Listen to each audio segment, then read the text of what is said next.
সম্মানিত দর্শক শ্রোতা, আসসালামু আলাইকুম। দূর দূরান্তের দেশ অথবা দেশের বাইরে থেকে এই মুহূর্তে যেখান থেকে আমার সাথে সংযোগ হয়েছেন, আমি আপন আর যে আপন জীবনের গল্পের নতুন একটা এপিসোডে আপনাকে প্রতিদিনের মতো স্বাগতম জানাচ্ছি। সম্মানিত দর্শক শ্রোতা, একতরফা ভালোবাসা, এই ছোট্ট কথাটার সাথে আমরা সবাই পরিচিত। একতরফা ভালোবাসার সুবিধা ও অসুবিধা এবং একতরফা ভালোবাসার বেশিরভাগ ক্ষেত্রে শেষ পরিণতিটা কতটা ভয়ঙ্কর হতে পারে, সেটা যদি আপনি রনি এবং ভাবনার জীবনের বাস্তব গল্পটা শোনেন তো তা হারে হারে বুঝে যাবেন। যারা আজও একতরফাভাবে ভালোবেসে মরিচিকার পিছনে দৌড়াচ্ছেন, তাদেরকে রিকোয়েস্ট করব আজকের বাস্তব জীবনের গল্পটা হেডফোন কানে দিয়ে খুব মনোযোগ দিয়ে শোনার জন্য। বরাবর মতো সবাইকে বলে যাব, আজকের এই জীবনের গল্পটা প্রত্যেকটা মানুষের জন্য অনেক বেশি ইম্পর্টেন্ট। তাই সবাইকে রিকোয়েস্ট করব গল্পটা শুরু থেকে শেষ পর্যন্ত খুব মনোযোগ দিয়ে শোনার জন্য। ধন্যবাদ সবাইকে। সুপ্রিয় দর্শক শ্রোতা, আসসালামু আলাইকুম রহমতুল্লাহি ওবারাকাতু। আমার নাম হচ্ছে রিদওয়ান হোসেন রনি। আমার বাড়ি হচ্ছে বরিশাল ফিরোজপুর। প্রিয় দর্শক শ্রোতা, আমার গল্প শুরু করার শুরুতে আমি আপনাদেরকে আমার পরিবারের ব্যাপারে কিছুটা বলে রাখি। আমার পরিবারে আমি আছি, বাবা আছে, মা আছে, আছে আমার দুইটা ছোট ভাই। আমার কোনো বোন নেই। আমার বাবা একজন সৌদি প্রবাসী। আমার বয়স যখন অনেক ছোট, তখন থেকে আমার আব্বা সৌদি আরবে থাকে। আমাদের পরিবারটা মোটামুটি একটু ধনী পরিবার বলাই চলে, কারণ আমাদের পরিবারের ছোটোবেলা থেকে আমি তেমন কোনো অভাব দেখিনি। আমি আমার জীবনের গল্পটা আমার স্কুল জীবন থেকে শুরু করি। আমি ফিরোজপুরের কোনো একটা স্কুলে পড়াশোনা করতাম। আমি যখন স্কুলে পড়াশোনা করতাম, আমি তখন থেকে অনেক বেশি স্মার্ট ছিলাম। পড়াশোনার প্রতি যতটা না স্মার্ট ছিলাম, তার চেয়ে অনেক বেশি স্মার্ট ছিলাম আমার চেহারা এবং আমার কাপড় চোপড় নিয়ে। আমি একটা ড্রেস কখনো দুইবার পরতাম না। একটা ব্যাপার শুনলে আপনারা হয়তো সবাই অবাক হয়ে যাবেন। আমি যখন স্কুলে পড়ি, তখন আমার স্কুল ড্রেস ছিল 15 জোড়া। দ্যাট মিনস হচ্ছে 15টা শার্ট ছিল এবং 15টা প্যান্ট ছিল। আমার শু ছিল হচ্ছে 13 জোড়া। এবং সবচেয়ে মজার কথা হচ্ছে আমার বেল্ট ছিল 20টা। আমি এত স্মার্ট চলাফেরা করতাম। স্কুলে যে ড্রেসটা একদিন পরে যেতাম, এটা দ্বিতীয় দিন পরতাম না। সবাই আমাকে স্মার্ট রনি নামে স্কুলে ভালো করে চিনত। এবং আমি স্কুলে বিভিন্ন মেয়েদের সাথে আমার খুবই ভালো সম্পর্ক ছিল। স্কুলে যখন কোনো বার্ষিক ক্রীড়া প্রতিযোগিতা অনুষ্ঠান হতো, সেখানে অনেকেই জানেন স্কুলের মধ্যে সাংস্কৃতিক অনুষ্ঠান হয়, সেখানে স্কুলের ছেলেরা গান গায়। আমি সবসময় হচ্ছে রোমান্টিক গানের মধ্যে ফার্স্ট হইতাম। আমি বাংলা সিনেমার গানগুলোকে খুব পছন্দ করতাম। হয়তো অনেকেই বিশ্বাস করবেন না, আমি খুব ছোটোবেলা থেকে হচ্ছে গান শুনতে এত পছন্দ করতাম। আমি যখন খুবই ছোট ছিলাম, যখন আমি প্রচণ্ড পরিমাণে কান্না করতাম, তখন তো বাংলাদেশে ক্যাসেট প্লেয়ারগুলো ছিল, যারা চিনেন ক্যাসেট প্লেয়ারগুলো ছিল, তখন হচ্ছে ক্যাসেটের মধ্যে যখন গান লাগিয়ে দেওয়া হইতো, তখন আমি না কান্না থামিয়ে করে চুপটি করে ঘুমিয়ে যেতাম। তখন থেকে আমার মা বুঝতে পারে যে এই ছেলেটা গান পাগল। যাই হোক, এভাবে আমার স্কুলের জীবনটা শুরু হয়।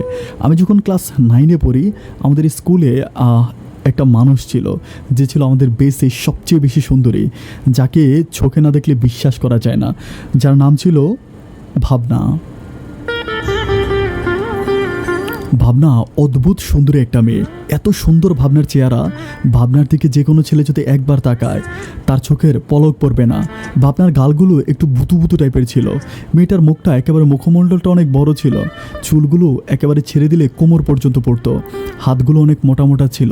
মেয়েটা একেবারে ফর্সা ছিল। আমার তাকে এত ভালো লাগে, আমি সেটা বলে বুঝাইতে পারবো না। আমার কাছে মনে হয় যে সারা পৃথিবীটা একদিকে, ভাবনা একদিকে।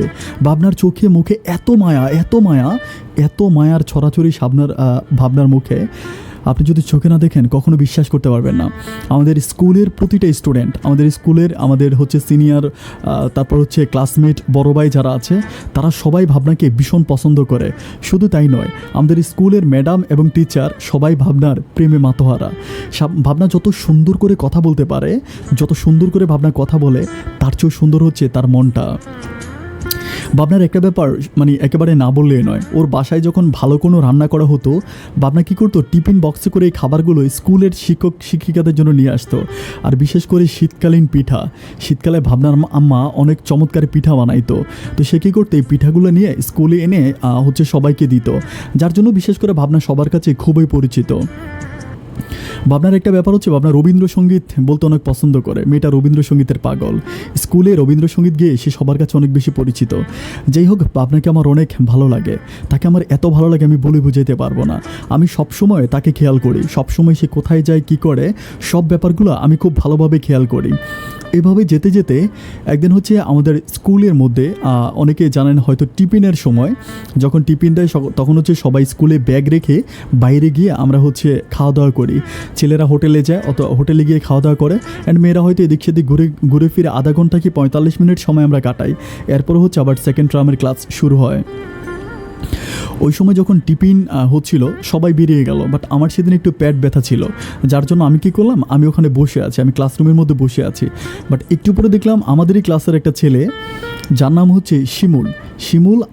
আমাদের এই ক্লাসমেট শিমুল কী করলো, ক্লাসে এসে ভাবনার ব্যাগের মধ্যে কী যেন একটা ঢুকিয়ে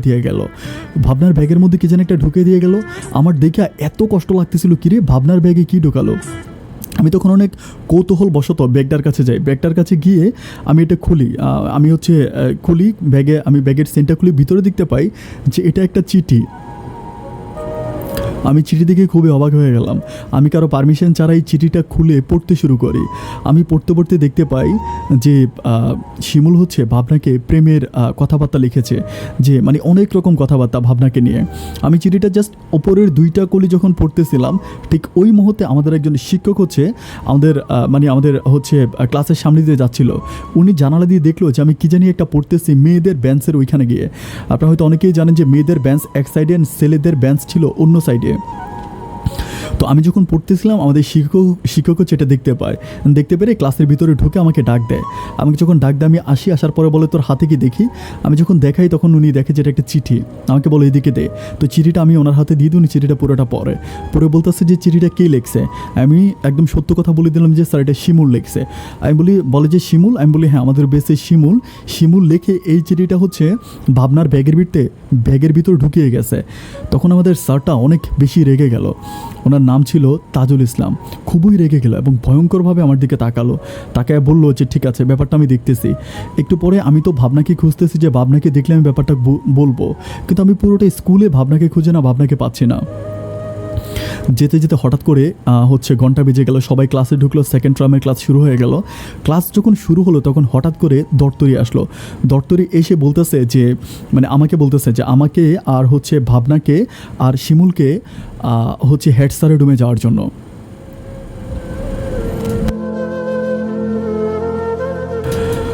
আমি তখন বুঝতে পারলাম যে 12টা বেজে গেছে, আজকে কপালে অনেক দুঃখ আছে, আজকে প্রচুর মাইর খেতে হবে। আমি জানি যে ব্যাপারটা হয়তো আমাদের তাজুল ইসলাম স্যার আমাদের হেড স্যারকে বলে দিছে। তো যাই হোক, আমি ভয়ে আমি কিন্তু এই কথা ভাবনাকেও বলি না বা হচ্ছে শিমুলকেও বলি না, কাউকে কোনো কিছু না বলে আমি ওদের সাথে যখন হচ্ছে হেড স্যারের রুমে গেলাম, তখন আমি দেখতে পাই যে হেড স্যারের রুমে আমাদের হেড টিচার বসে আছে এবং সাথে বসে আছে আমাদের হচ্ছে যিনি আমার কাছ থেকে চিঠি নিয়েছিল সহকারী শিক্ষক তাজুল ইসলাম স্যার। আমি যখন যাই সালাম দিই, পরে তাজুল ইসলাম স্যার আমাকে জিজ্ঞেস করে রনি ব্যাপারটা কী হয়েছে তুই বলতো। আমি তখন দেখতে পাই যে স্যারের হাতে ওই চিঠিটা। আমি তখন কোনো কিছু না লুকিয়ে একেবারে সোজা সাপটাভাবে সব কিছু বলে ফেলি যে স্যার দেখেন, আমি হচ্ছে টিফিনের সময় আমার পেট ব্যথা ছিল, আমি বসেছিলাম, এরকম ঘটনা ও চিঠি লিখে হচ্ছে ভাবনার ব্যাগের ভিতরে ঢুকে গেছে। তখন হচ্ছে সাথে শিমুল সেটাকে অস্বীকার করে। শিমুল বলে না, আমি কোনো রকম চিঠি লিখে ভাবনার ব্যাগে দেই নাই। তখন আমাদের যিনি শিক্ষক ছিল সে হচ্ছে তাজুল ইসলাম স্যার দত্তরিকে ডাকা বলতেছে যে শিমুলের বইপত্রগুলো নিয়ে আসো। তো সে কী করলো, ক্লাসে গিয়ে শিমুলের বইপত্রগুলো নিয়ে আসলো। সেখানে যখন খাতায় যেখানে মধ্যে হ্যান্ডরাইটিংগুলো দেখলো, হ্যান্ডরাইটিংয়ের ভিতরে আর চিঠির হ্যান্ডরাইটিং মিলিয়ে দেখলো যে হাতের লেখা একেবারে হুবাহুব মিল। তখন স্যার কী করলো, 2টা বেত একসাথে নিয়ে শিমুলকে এমন মারছে, আমি মনে হয় মানুষ কখনো কুকুরকে এভাবে পিটায় না। আমাদের তাজুল ইসলাম স্যার সেদিন তাকে ইচ্ছা মতো হেড স্যারের সামনে মারছে। ছেলেটার পিঠ দিয়ে একরকম রক্ত বের হয়ে গেছে, সাদা শার্ট ছিল, রক্তের দাগগুলো দেখা যাচ্ছিল। তো স্যার বলতেছিল যে তুই স্কুল থেকে চলে যা, তুই আর কখনোই স্কুলে আসবি না, তোর মতো বেয়াদবি স্টুডেন্ট আমাদের দরকার নাই। এটা বলার পরে আমি ক্লাসে গেলাম, বাট আমি কোনো কিছুই বুঝতে পারতেছি না এটা কি ভালো করলাম নাকি খারাপ করলাম। যথারীতি যখন বিকেল 4টা বাজে স্কুল ছুটি হয়ে গেল, তখন ভাবনা আমাকে বলতেছে যে রনি, তোমার সাথে আমার কিছু কথা আছে। তুমি হচ্ছে আমাদের আসলে কথা বলার জন্য একটা একদম সাইলেন্ট সাইড ছিল হচ্ছে কলপার।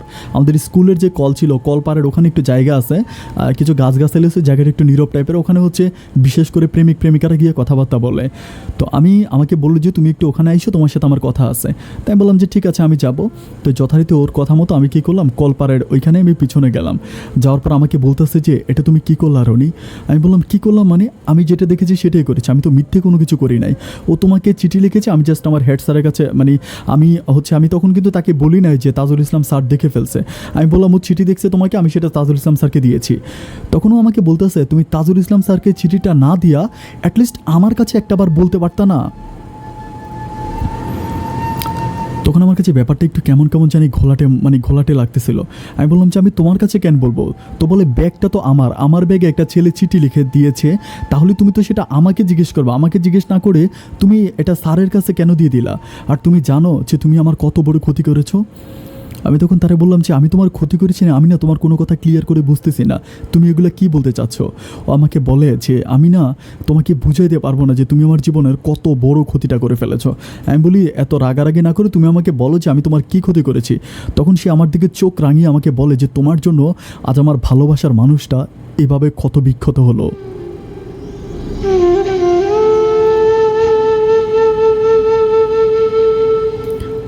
আমি তাকে জিজ্ঞেস করেছি কে তোমার ভালোবাসার মানুষ, তখন বলে কেন রনি, সরি শিমুল। আমি বলি শিমুল তোমার ভালোবাসার মানুষ? বলে হ্যাঁ, শিমুল আমার ভালোবাসার মানুষ, আমি শিমুলকে ভালোবাসি। আমি বলি কি বলো, আমি তো কোনোদিন এই কথা শুনি নাই। ও বলে আমি যখন ক্লাস 8 থেকে পড়ি তখন থেকে শিমুলের সাথে আমার সম্পর্ক। আমি বলি আমি তো ক্লাস 6 থেকে তোমাদের সাথে স্কুলে পড়াশোনা করি, কই আমি তো কখনো তোমাকে দেখি না যে শিমুলের সাথে কথা বলতে। ও আমাকে বলে কথা বললেই কি ভালোবাসা হয়, দেখা হলেই কি ভালোবাসা হয়, নষ্টামি করলেই কি ভালোবাসা হয়। শিমুলের সাথে আমার অন্তঃস্থলের সম্পর্ক, আমি শিমুলকে অনেক বেশি ভালোবাসি। শিমুলকে ছাড়া আমি কোনো কিছু চিন্তাই করতে পারি না। এটা বলতে বলতে মেয়েটা কান্না করতে করতে কলপারে বসে গেল। তখন আমার মাথায় আসমানটা ভেঙে পড়লো। আমি যে মানুষটাকে এত বেশি ভালোবাসি, যাকে ছাড়া আমি একটা মুহূর্ত অন্য কিছু চিন্তাও করতে পারি না, সেই মানুষটা অন্য একটা ছেলেকে ভালোবাসি বলে হাউ মাউ করে কান্না করতেছে। আমি এই দৃশ্যটা দেখার আগে আমার কাছে মনে হচ্ছিল যেন আল্লাহ আমি যেন মরে যেতে পারি। এক বুক কষ্ট বুকে জমা নিয়ে সেদিন আমি স্কুল থেকে বাসায় ফিরে আমি প্রচণ্ড রকম কান্না করেছি, আল্লাহ কেন আমার সাথে এটা ঘটলো। আমি তো কোনো অন্যায় করি নাই, কোনো অপরাধ করি নাই, আমি তো আমার মনে প্রাণে ভাবনাকে ভালোবেসেছিলাম, তাহলে কেন ভাবনা এই কাজটা করলো। আমি তখন বুঝতে পারলাম যে আমি এন্ট্রি নেওয়ার আগে এখানে শিমুল এন্ট্রি নিয়ে নিল।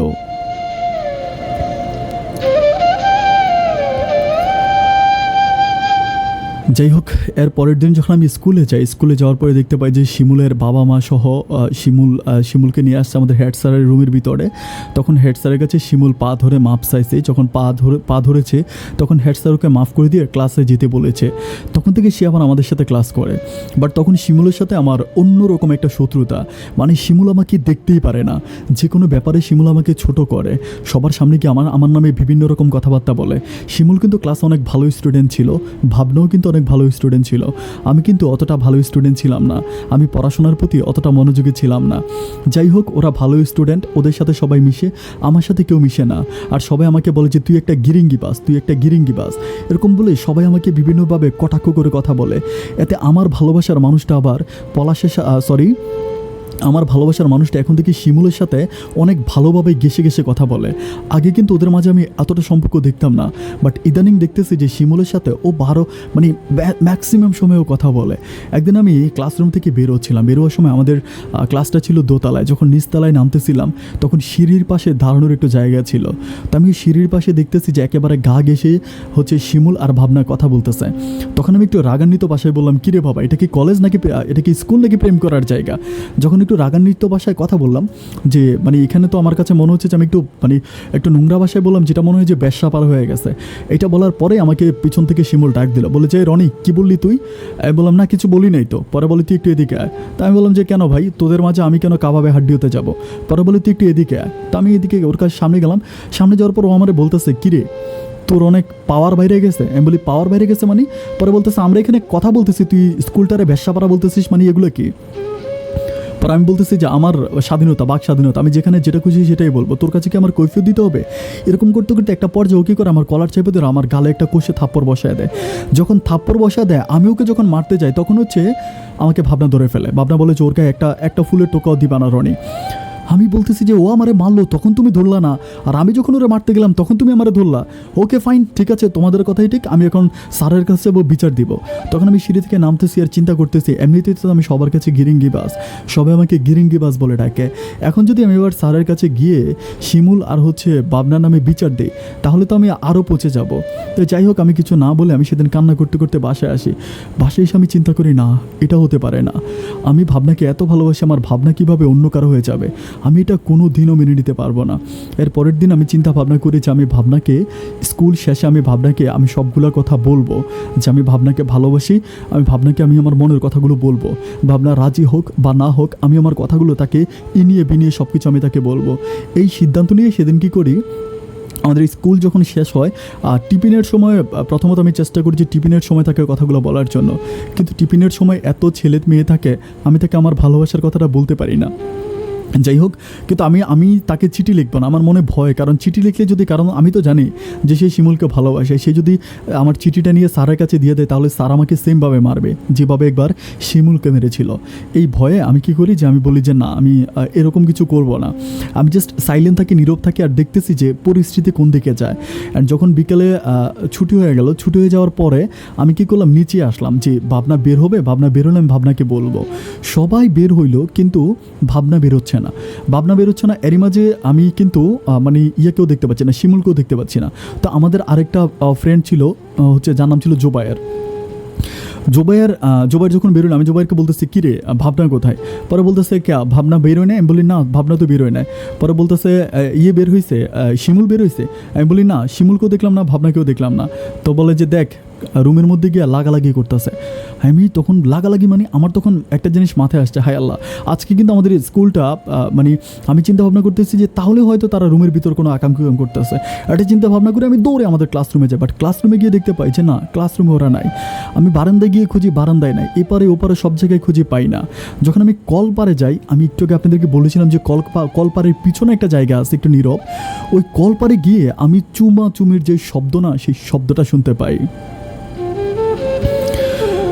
যখন শব্দটা শুনতে পাই তখন আমি ভালো করে একটু ভিতরে গিয়ে দেখি যে স্কুলের সাথে এভাবে হেলান দিয়ে ভাবনাকে রেখে, ভাবনাকে একরকম কুলে নিয়ে শিমুল ইচ্ছা মতো আদর করতেছে। এই দৃশ্যটা দেখার পরে মনের অজান্তে আমার চোখ দুটো ঝলে ভিজে গেল। আমার কাছে মনে হয় যে আমি সেদিন এতটা কষ্ট পেয়েছি, আমার জন্মের পরে আমি কখনো এতটা কষ্ট পাই নাই। ওরা দুজনকে ভালোবাসে তাও ঠিক আছে, চিঠিপত্র আদান প্রদান করে তাও ঠিক আছে, কিন্তু ওরা যে এইভাবে একজন আরেকজনের সাথে ফিজিক্যালি সম্পর্ক করে, এটা আমি কখনো বুঝতে পারি নাই। আমার চোখ দুটো জলে ভিজে গেল। আমি প্রচুর পরিমাণ কষ্ট পেলাম, প্রচণ্ড রকম কষ্ট পেলাম। আমার ইচ্ছে করতেছিল যে আমি এখান থেকে একটা ইট নিয়ে গিয়ে আমি শিমুলের মাথায় বাড়ি দিয়ে আমি শিমুলের মাথাটা ফাটাই ফেলি। আমার তখন এত কষ্ট হচ্ছিল। ডিয়ার ভিউয়ার্স, একটা ব্যাপার আমি বলে রাখি, তখন কিন্তু আমরা এসএসসি পরীক্ষার্থী, আমরা কিন্তু এসএসসি পরীক্ষা দিব, আমাদের এসএসসি পরীক্ষার সামনে। তো আমি চিন্তা করতেছি যে এখন যদি আমি একটা অঘটন ঘটাই, শিমুলের মাথা ফাটাই দিই, তাহলে হয়তো আমাকে স্কুল থেকে বহিষ্কার করে দিই, আর স্কুল থেকে বহিষ্কার করে দিলে আমি এসএসসি পরীক্ষাটা অ্যাটলিস্ট দিতে পারবো না। পরীক্ষাটা দিয়ে দিই, তারপরে কী হয় দেখা যাক। তো সেদিন আমি একরকম ওদেরকে ডিস্টার্ব না করে কান্নাকাটি করে বাসায় চলে আসি। এভাবে যেতে যেতে আমাদের এসএসসি পরীক্ষার সময় হয়ে যায়। তখন আমরা এসএসসি পরীক্ষা দিই। এসএসসি পরীক্ষা দেওয়ার পরে আমি পাশ করি, ভাবনাও পাশ করে এবং শিমুলও পাশ করে। তো পাশ করার পরে আমি আমাদের পরিবারের ব্যাপারে আপনাদেরকে আগেই বলে রাখেছিলাম যে আমাদের পরিবারটা মোটামুটি একটু রিচ পরিবার, ভাবনাদের চেয়েও আমাদের পরিবারটা কিন্তু অনেক ভালো। তো যখন আমি এসএসসিতে পাশ করে, আমার আব্বা বিদেশ থেকে টাকা পাঠায়, সেই টাকা দিয়ে আমরা এলাকাতে মোটামুটি আমার আম্মা কী করে, এলাকার অনেক গরিব মিসকিন মানুষকে দাওয়াত দিয়ে আমার আম্মা আমাদের বাসায় খাওয়ায়। তো এটা স্কুলে আমাদের স্কুলে যখন পাশ করার পরে যখন আমরা মিলন সবাই যখন একত্রিত হয়েছিলাম, তখন সবাই বলেছিল যে রনির মা এরকম গরিব মানুষকে দাওয়াত দিয়ে খাওয়াইছে। তো যাই হোক, সেদিন আমি তখন আপনারা হয়তো অনেকেই জানেন, এসএসসি পরীক্ষা শেষ হওয়ার পরে 3 মাসের মতো কোনো ক্লাস হয় না। ওই 3 মাস আমরা প্রথমত রেজাল্ট পাওয়ার জন্য ওয়েট করতে হয়, অ্যান্ড রেজাল্ট পাওয়ার জন্য ওয়েট করতে হয়, তারপর আবার ভর্তি হতে হয়। তো যখন আমাদের রেজাল্ট আউট হয়ে গেল, এরপরে এক একজন এক এক কলেজের দিকে ভর্তি হবে, এরকম। বাট আমি দেখে যেটা সবচেয়ে অবাক হয়ে গেলাম, ভাবনা যেই কলেজে ভর্তি হয়েছে, শিমুল সেম কলেজে ভর্তি হয়েছে। তখন আমাকে আমার আম্মা বলতেছিল যে নানুবাড়িতে গিয়ে একটা ভালো কলেজ আছে, ওখানে ভর্তি হওয়ার হওয়ার জন্য। তো আমি মানে আমার নানু বাড়ি ছিল অরিজিনাল বরিশালে। তো মা বলতেছিল যে বরিশালে গিয়ে একটা কলেজে ভর্তি হওয়ার জন্য। তো আমি তখন বললাম যে না, যেহেতু শিমুল এখানে ভর্তি হয়েছে, ভাবনা এখানে ভর্তি হয়েছে, আমি ওদের সাথে ওদের ক্লাসে ভর্তি হব। এটা চিন্তা ভাবনা করি আমি শিমুল আর ভাবনার সাথেই ওদের কলেজে ভর্তি হচ্ছি, ক্লাস যাচ্ছে। বাট আগে তো একটা বাধা ছিল যে মানে দুজনের কাছ থেকে মোটামুটি একটু দূরে থাকতো, এতভাবে গা ঘেঁষে এত রকম নষ্টামিগুলো করতো না। বাট এখন আমি দেখতে পাই যে ওরা মোটামুটি নষ্টামের মাত্রাটা অনেকটা বাড়িয়ে দিয়েছে। তখন আমার বুকের ভিতরে এক পৃথিবী কষ্ট লাগে, এত কষ্ট লাগে আমি কাউকে বলে বোঝাইতে পারবো না। আমার একটা খালাম্মা থাকে যার নাম হচ্ছে বন্যা। আমার বন্যা খালাম্মা আমাদের বাসায় বেড়াতে আসে। তো বন্যা খালাম্মা ছিল আমার থেকেও হচ্ছে 1 বৎসরের সিনিয়র, মানে 1 বৎসরের বড়। তো বন্যা খালাম্মা আমাদের বাসায় আসার পর একদিন আমাকে জিজ্ঞেস করতেছে, রনি তুই কি কারোর সাথে প্রেম করস না? আমি বলি না, প্রেম করি না। তো বলে কেন প্রেম করিস না কেন? আমি বললাম একটা মানুষকে স্কুল জীবন থেকে ভালোবেসে আসছে, বাট সে অন্য কাউকে ভালোবাসে। তো বলে কে সেটা? আমি বললাম যে ভাবনা। উনি কিন্তু ভাবনাকে চিনে। আমাদের যখন আমাদের স্কুলে যখন বিদায় অনুষ্ঠান হয়, সেই বিদায় অনুষ্ঠানে কিন্তু বর্ণা খালাম্মা আমার সাথে গিয়েছিল। তো বলে আল্লাহ, ভাবনা মেয়েটা? আমি বললাম হ্যাঁ। বলে আল্লাহ, এত সুন্দর মেয়েটা? আমি বললাম হ্যাঁ খালাম্মা, আর মানে লোভ দেখায়ও না, এমনিতে আমি খুব বেশি কষ্টে আছি। পর আমার বলতেছে যে এই মেয়েটাকে যদি আমি তোর কাছে এনে দিতে পারি। আমি বলি কী বলো, তুমি আমার কাছে এনে দিতে পারবা? তো বলে হ্যাঁ, আমি অবশ্যই মেয়েটাকে তোর কাছে এনে দিতে পারবো। আমি বলি খালাম্মা, তোমার 2টা পায়ে ধরে তুমি যেমনে পারবো না আমার কাছে আইনা দাও। পরে বলে যে টাকা লাগবে। আমি বললাম কত টাকা লাগবে? বলে 10,000 টাকা লাগবে। আমি বলি বারে 10,000 টাকা, কোনো প্রবলেম নেই, আমি তোমাকে 10,000 টাকা দিব, তাও তুমি আমার ভাবনাকে আমার কাছে এনে দাও। তো খালাম্মা বলতেছে যে ঠিক আছে, তাহলে কালকে আমি তোকে নিয়ে এক জায়গায় যাব, ওখানে যাওয়ার পরে সব ব্যবস্থা হয়ে যাবে। তো আমি বুঝতে পারতেছিলাম না যে কই যাবে। পরের দিন সকালবেলা খালাম্মা আমাকে নিয়ে ওদের বাড়িতে যায়, মানে বরিশালে যায়। বরিশালে খালাম্মা আমাকে একটা কবিরাজের কাছে নিয়ে যায়। কবিরাজ বলতে উনি ছিল খ্রিস্টান ধর্মের একটা মানুষ, কি একটা সিং জানি ছিল ওনার নাম, খ্রিস্টান মানুষ। একটা মানে মন্দিরের ভিতর আমাদেরকে নিয়ে যায়, ওই যে খ্রিস্টানরা যেরকম গির্জা, ওরকম গির্জার ওখানে নিয়ে যায়, বরিশালে আছে। তো নিয়ে যাওয়ার পরে আমাকে কি করে ওইখানে একজন মানে মহিলা থাকে, যিনি হচ্ছে মানে আমাদের মসজিদে যেরকম খাদেম হয় না, ওরকম হয়তো মন্দিরের বা গির্জার কোনো খাদেম টাদেম এরকম কিছু একটা হতে পারে। তো উনি হচ্ছে আমার খালাম্মা ওনার কাছে গিয়ে বলতেছিল যে আমাদের একটা কাজ আছে, আমরা একটু ওনার সাথে কথা বলবো। তো বলে আচ্ছা ঠিক আছে। তো আমার খালাম্মা কী করলো, আমাকে ওনার কাছে নিয়ে গেল। ওনার কাছে নিয়ে আমার খালাম্মা একটু মিথ্যে বললো কি, আমার খালাম্মা ওই মানে ঠাকুরটাকে বলল যে এটা আমার বোনের ছেলে, একটা মেয়ের সাথে অনেক দিন ধরে ভালো সম্পর্ক ছিল, কিন্তু একটা ছেলে কি করছে, মেয়েটাকে তার জীবন থেকে নিয়ে গেছে বিভিন্ন রকমের উল্টাপাল্টা কথা বলে। এখন এই ছেলেটা কীভাবে মেয়েটাকে আবারও ছেলেটার জীবনে ফিরিয়ে আনা যায়, আপনি সেই ব্যাপারে একটা কিছু করে দেন। তখন ওই ঠাকুর বলতেছিল যে ঠিক আছে আমি এনে দিতে পারবো, কিন্তু আমাকে কিছু মানে অর্থ দিতে হবে। তো বলে কি অর্থ? তো বললো যে 7টা পুকুরের পানি, মানে 7 পুকুরের পানি দিতে হবে।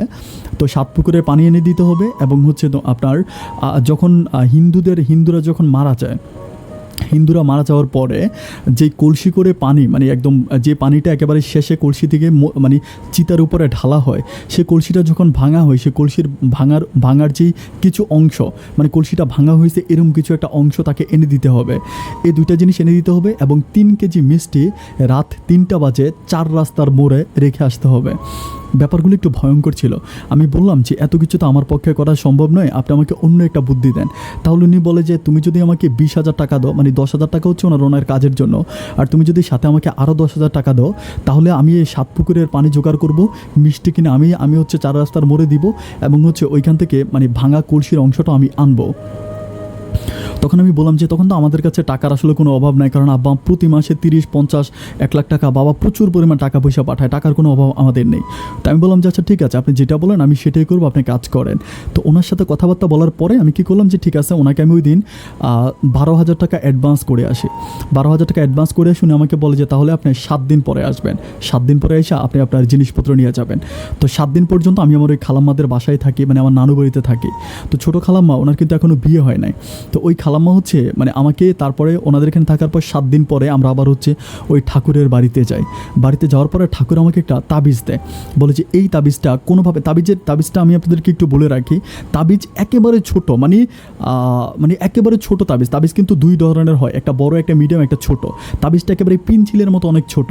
আমাকে বলতেছে যে তাবিজটা কোনোভাবে মেয়েটার সাথে সাথে থাকতে হবে, এমন কোথাও রাখতে হবে যাতে মেয়েটা তাবিজটাকে নিয়ে সবসময় হাঁটাচলা করে। কিন্তু আমি চিন্তা করতেছি যে এমন জায়গায় আমি কোথায় পাবো যেখানে তাবিজটা রাখলে ও সবসময় এটা নিয়ে হাঁটাহাঁটি করবে, এরকম কোনো কিছু তো নাই। তখনও কিন্তু তার সাথে শিমুলের গভীর সম্পর্ক। এরপরও তাবিজটা পকেটে করে আমি কি করি, কলেজে যাই। অ্যান্ড কলেজে যাওয়ার পরে শুধুমাত্র সুযোগ খুঁজতে থাকি কোন সুযোগে তাবিজটা মোটামুটি হচ্ছে মানে ওরে দেওয়া যায়। তো আমি কি করি, আমি অনেক চিন্তা ভাবনা করি যে আমি তো চিন্তা করি ওদের বাড়িতে কোথাও পুঁতে রাখবো, কিন্তু কবিরাজ আমাকে মানে ঠাকুর আমাকে বলে দিছে যে বাড়িতে পুঁতে রাখলে হবে না, এমন কোথাও রাখতে হবে যেখানে হচ্ছে তাবিজটা সবসময় তার সাথেই থাকবে। আমি বলি এটা কতদিন থাকতে, উনি বলে যে বেশি না, 3 থেকে 4 দিনের সাথে থাকলেই কাজ হয়ে যাবে। তো যাই হোক, এরপরে আমার মাথায় একটা দারুণ আইডিয়া আসে বলতে কি, একদিন আমি যখন স্কুল মানে কলেজে আমাদের একটা লেখা ছিল, লেখা লিখতেছিলাম, বাট হঠাৎ করে আমার কলমের কালিটা শেষ হয়ে যায়। যখন কালিটা শেষ হয়ে যায় তখন আমি দিদিকে ভাবনা বসে আছে, আমি ভাবনাকে বলতেছি যে ভাবনা তোর কলমটা একটু দিত, আমার কলমের কালি শেষ হয়ে গেছে। তো ভাবনা কী করে ওর কলমটা আমাকে দেয়। যখন ওর কলমটা আমাকে দেয় তখন আমার মাথার মধ্যে একটা আইডিয়া আসছে। সে সময় কিন্তু অনেকে আপনারা জানেন যে কলমের নিব খোলা যাইতো, মানে অনেকে হয়তো জানেন, আমি একটু প্র্যাকটিক্যালি দেখাই দিই তাহলে হয়তো বুঝতে পারবেন। এভাবে হচ্ছে কলমের যে অংশটা এরকম খোলা যেত। তো এরপর আমি যেটা করলাম সেটা হচ্ছে আমি এরকমভাবে কলমের ভিতরের অংশটা খুলে আমি কী করলাম, সেদিন আমাকে যখন এটা দিছিল ওকে আমি কিন্তু ওই দিন ফিরিয়ে দিছি। দেওয়ার পরে আমি চিন্তা ভাবনা করতেছিলাম যে হায় আল্লাহ, এটা তো দারুণ আইডিয়া, এভাবে যদি করি তাহলে তো ওই কলমটা ওর সাথে থাকবে আর ও সবসময় হচ্ছে 3 দিন থাকলেই তো হয়ে যাবে। এটা ভাবনা চিন্তা করে এর পরের দিন আমি আবার সেমভাবে ভাবনাকে বলতেছি যে ভাবনা আমার না মানে কলমের মানে নতুন কলম কিনতে মনে হয় বল পড়ে গেছে, কলমের মানে সামনে যে বলটা থাকে পড়ে গেছে। তখন হাসতে হাসতে আমাকে বলে যে তুই সবসময় এরকমই করবি। তো আমাকে বলে যে আমার লেখা শেষ, ধর তুই নিয়ে যা। ও যখন আমাকে কলমটা দিল তখন আমি কলমটাকে নিচে নিয়ে আমি খুব কৌশলে কলমের ভিতরের অংশটা খুলি আমি এটার ভিতরে হচ্ছে আমার তাবিজটা ঢুকিয়ে দিই। বাট কলমটা ছিল মানে লাইক হচ্ছে মেরুন, আর লাইক একটা মেরুন কালারের মতো ছিল, ভিতরে তাবিজ দিলে আসলে বোঝা যাইতো না। তা আমি এভাবে করি কি, আমি দেখি যে যখন ঢুকাই কলমের নিপটা ঢুকাইলে এটা মানে ঢুকে না, মানে পুরোটা ঢুকাইতে পারি না, কারণ ওই যে তাবিজ যে জায়গায় আছে ওই জায়গা দিয়ে কিন্তু এটা পুরোটা ঢুকে না। এরপরে আমি চিন্তা করতেছি আল্লাহ কী করা যায়, অনেক কৌশল করে আমি একরকম বাধ্য হয়ে লাস্টে হচ্ছে আমি কলমের যে অংশটা ছিল ভিতরের অংশটা আমি একরকম কামড় দিয়ে কাটি। যখন কামড় দিয়ে কাটি আমার পুরা শার্ট থেকে শুরু করে আমার একেবারে পুরা গাল টাল সব কিছু একেবারে কালিতে ভরে যায়। এই সময় আমি কী করি, এরপরও আমি কষ্ট করে হচ্ছে ওই কলমের ভিতরে তাবিজটা ঢুকিয়ে দিই। তাবিজটা ঢুকিয়ে আমি যথারীতি ওকে মানে যখন দিতে যাই তখন আমার দিকে তাকে হায় তোর কী হয়েছে। আমি বলি দেখ, যেই নতুন কলমটা কিনছিলাম এই কলমটা কালি ছেড়ে দিয়েছে। তখনও আমাকে বলতেছে এটা কোনো কথা হইলো, তুই বাসায় যা, বাসায় গিয়ে ফ্রেশ হয়ে আয়। তো যাই হোক, আমি চিন্তা ভাবনা করতেছি যে কাজ তো হয়ে গেছে, ওর কাছে তো কলম দিয়ে দিছি। এখন এই কলম দিয়ে কিন্তু ওর কাছে 2টা কলম ছিল, একটা কলম কিন্তু ব্যাগের ভিতরে ছিল, আরেকটা কলম দিয়ে ও লেখালেখি করতো। তো আমি কি করলাম যে কলমটা আমি থেকে দিয়েছি আমি দেখলাম যে সেই কলমটা সে ব্যাগের মধ্যে রাখছে। অ্যান্ড ব্যাগের মধ্যে রাখার পরে আমি যথারীতি হচ্ছে সেদিন বাড়িতে চলে গেলাম। বাড়িতে গিয়ে আমি আমার কাপড় চোপড় খুলে ফ্রেশ হচ্ছিলাম আর চিন্তা করতেছিলাম যে আল্লাহ, তাহলে তো মনে হয় এবার কিছু একটা ঘটবে। বাট এই দিন গেল, এর পরের দিন আমি দেখলাম যে ভাবনা আর কলেজে আসে নাই। ভাবনা যখন কলেজে আসে নাই আমার কাছে একটু টেনশন লাগলো যে কী ব্যাপার, ভাবনা কলেজে কেন আসলো না। আমি খোঁজ খবর নিতে থাকি আর খোঁজ খবর নিয়ে জানতে পারি যে ভাবনা খুবই অসুস্থ, বিছানা থেকে উঠতে পারে না। এটা ঠিক এর পরের দিনে, একেবারে যেদিন আমি দিলাম তার পরের দিনে। তখন আমি বুঝতে পারলাম যে হয়তো তাবিজের কোনো একটা কাজ হয়েছে, কারণ ওই ঠাকুর আমাকে বলে দিছে যে মেয়ের শরীরের সাথে যদি এই তাবিজটা লাগানো হয় বা মেয়ের কোনো কিছুতে যদি তাবিজটা থাকে তাহলে মেয়েটা অনেক জ্বর উঠবে, কয়েকদিন জ্বরে থাকবে। এভাবে যেতে যেতে ও কয়েকদিন জ্বরের মধ্যে থাকে, প্রায় 3-4 দিনের মতো ও কলেজে আসে না। যখন কলেজে আসে না আমি ওর বাড়িতে গিয়ে একবার ওকে দেখে আসি। বাট আমি একটা ব্যাপার বলে রাখি, আমি যখন ওর বাড়িতে যাই ও আমার দিকে অপলোক দৃষ্টিতে তাকায় থাকে। আমাকে বলে যে রনি এখানে একটু বসো, মানে আমাকে একটু বসে আমার ওর বাবা মায়ের সামনে ও আমার হাত ধরে, মানে এবার আমার হাত ধরে এরকম করে হাত টিপে করতে থাকে। আমি একেবারে লজ্জা পেয়ে হাতটা ছেড়ে দিয়ে আমি যখন চলে আসি ও পিছন থেকে রনি রনি বলে বারবার ডাকতে থাকে। তখন আমি বুঝতে পারি যে হ্যাঁ, তাবিজের সম্পূর্ণ কাজ হয়ে গেছে। ওমা এরপরে দিন যত যাচ্ছে ও আমার প্রতি গভীরতা ততই বাড়তেছে, মানে ও একরকম লাইক ক্রেজি টাইপের হয়ে যায়। মানে কলেজে গেলে ও খালি আমাকে ছাড়া কিছুই বোঝে না। তখন থেকে ও আর শিমুলের সাথে অতটা কথা বলে না, মানে শিমুলের কাছ থেকে ও সম্পূর্ণভাবে সরে চলে আসছে। মানে শিমুলকে দেখলেই ও গালাগালি করতে থাকে শিমুলকে। অ্যান্ড সারাক্ষণ আমি যেখানে বসি ও সবসময় আমার পাশের বেঞ্চে এসে বসে থাকে। আমি তখন বুঝতে পারি যে আল্লাহ, কাজ হয়ে গেছে। তখন আমি কী করি, একদিন হচ্ছে যখন আমাদের কলেজ ছুটি হয়, কলেজ ছুটি হওয়ার পরে আমি তারে বলি যে তুমি আমাদের সাথে আমার বাসায় যাও, বা এক কথা রাজি হয়ে গেছে। মানে আমি যেটা বলি ও সেটাই রাজি হয়ে যায়। আমার একটা ব্যাপারে অনেক ভয় লাগছিল, ওর বান্ধবীরা বলতেছিল যে ওরা সবাই মিলে একটা পিকনিক করবে আমাদের কলেজেই। তখন ও সবার কাছে বলতেছিল যে ঠিক আছে দাঁড়াও, তোমরা একটু দাঁড়াও, আমি হচ্ছে রনিকে জিজ্ঞেস করে আসি। তখন ওর বান্ধবীরা আমার বলতেছিল কিরে রনি, কী জাদু করছস, ওই মাইয়া তো তোর ছাড়া কিছুই বুঝে না। যাই হোক, তখন আমি তো জানি আমি কী জাদু করেছি, তাবিজে কাজ হয়ে গেছে, মানে আমি মহা খুশি। এরপর থেকে আমি ওরে ছাড়া কিছুই বুঝি না, ও আমার জান পরাণ সব কিছু। যাই হোক, এভাবে যেতে যেতে ওই দিন আমি তাকে আমার বাসায় নিয়ে গেলাম। আমার বাসায় নিয়ে যাওয়ার পর আমি আমার মাকে বললাম, ও সবার সামনে আমার হাত ধরেছে, মানে ওর মাঝে লজ্জা শরমগুলো যেন একেবারে হারিয়ে গেছে। আমার হাত যখন ধরে আছে তখন আমি মাকে বলতেছি, মা তুমি কি জানো মেয়েটা কত সুন্দর? মা আমাকে বলে হ্যাঁ মেয়েটা তো অনেক বেশি সুন্দর। আমি বলি মা তুমি আমাকে এই মেয়েটাকে বিয়ে করাবা? মা আমাকে বলে তুই কি এই মেয়েটাকে বিয়ে করবি? আমি বলি মা আমি ওকে বিয়ে করবো রে, আমার অনেক ভালো লাগে। তখন আমার আম্মা বলতেছে যে ওদের বাড়ি কোথায়? তখন আমি আমার মাকে বলি যে ওদের বাড়ি হচ্ছে শিবপাড়া। শিবপাড়া ছিল ওদের গ্রামের নাম। আমি বলি শিবপাড়া ওদের বাড়ি। তো বলতেছে যে আচ্ছা ঠিক আছে, ওর বাবা কি করে? আমি ওর বাপের কথা বলি যে ওর বাপের হচ্ছে মুদি দোকান আছে, মুদি দোকানের ঠিকানা দিই। ঠিকানা দেওয়ার পরে ও আমাদের সাথে খাওয়া দাওয়া করে, সন্ধ্যা পর্যন্ত থাকে। সন্ধ্যার পরে কি করে আমি ওকে ওর হচ্ছে বাড়িতে দিয়ে আসি। বাট বাড়িতে যখন দিয়ে আসি ও না বাড়িতে যেতে চায় না, মানে ওইখান থেকে ও চলে আসতে চায়। আমি ওকে ছেড়ে দিয়ে যখন চলে আসি ও পিছন থেকে আমাকে ডাকতে ডাকতে চলে আসে। মানে এত নর্মাল হয়ে যায়, খুব বেশি অবস্থা খারাপ হয়ে যায়। তখন আমি কী করি, আবারও সেই কবিরাজের সাথে যোগাযোগ করি, মানে কবিরাজ বলতে ঠাকুরের সাথে যোগাযোগ করে বলি যে ওর অবস্থা খুবই খারাপ হয়ে গেছে, আপনি অন্যরকম কিছু একটা করেন। কারণ ও সারাক্ষণ আমার নাম নেয়, ওর মা বাবা মানে ঘুমাইলেও ও মাঝে মাঝে আমার নাম নেয়, ক্লাস করতেছে তাও হচ্ছে মনে মনে আমার নাম জপে। তো কবিরাজ বলতেছে ঠিক আছে এটা কয়েকদিন এরকম থাকবে, ঠিক হবে, আপনি টেনশন করবেন না, আর আপনি যত দ্রুত পারেন মেয়েটাকে বিয়ে করে ফেলেন। তো যেভাবে ঠাকুর আমাকে শিখিয়ে দেয় আমি সেভাবে আমার মাকে দিয়ে তার বাবার কাছে বিয়ের প্রস্তাব পাঠাই। আমি আপনাদেরকে আগেই বলে রাখছিলাম যে আমি আসলে ওদের পরিবারের চেয়েও আমাদের পরিবারটা একটু বেটার লেভেলে আছে, এবং আমিও মোটামুটি একটু ভালো, যার জন্য ওর বাবা হচ্ছে আমার মা যখন প্রস্তাব দেয় ওর বাবা এক কথায় রাজি হয়ে যায়। ওর বাবা যখন রাজি হয়ে যায় তখন পারিবারিকভাবে আমাদের বিয়ে ঠিক হয়। আর এই খবর চলে যায় শিমুলের কাছে। যখন শিমুলের কাছে এই খবর চলে যায় তখন শিমুল বিভিন্নভাবে যখন ভাবনাকে বিরক্ত করতে থাকে, তখন আমি একদিন ভাবনার বাবার কাছে শিমুলের ব্যাপারে বিচার দিই শিমুলের ফোন নাম্বারটা ওনাকে দিয়ে দিই। তখন ভাবনার বাবা আমার সামনে শিমুলকে ফোন করে ইচ্ছা মতো বকাবাদ্য করে এবং খুবই গালাগালি করে। আমার কলেজের যে অন্য ছেলেগুলো আছে তারাও শিমুলকে বোঝায় যে শিমুল, যে মেয়েটা তোরে এত ভালোবাসতো, এত পছন্দ করতো, এত কিছু করতো, এই মেয়েটা তার ইচ্ছা এখন রনিকে বিয়ে করে ফেলতেছে, এমন একটা মেয়ের জন্য তুই মন কেন খারাপ করছিস?